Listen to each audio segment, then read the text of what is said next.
Last mile last పర్సన్కు న్యాయం చేసే వరకు ఈ ఆపరేషన్స్ కొనసాగుతాయని. ఇప్పుడు నేనేంటంటే ఇక్కడికి వచ్చింది ఈరోజు ఫేజ్ 1లో బెనిఫిషరీస్కి అందరికి రిలీజ్ చేసిన తర్వాత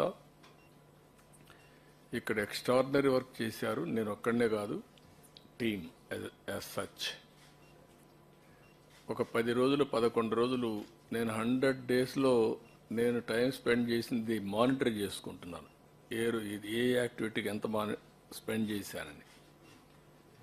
నేను ఆల్ డిపార్ట్మెంట్స్ రివ్యూకి ఎంత స్పెండ్ చేశానో దానికంటే డబుల్ టైం దీనికి స్పెండ్ చేశాను. ఇక్కడ 146 అవర్స్ 11 డేస్ ఇక్కడే ఉండి.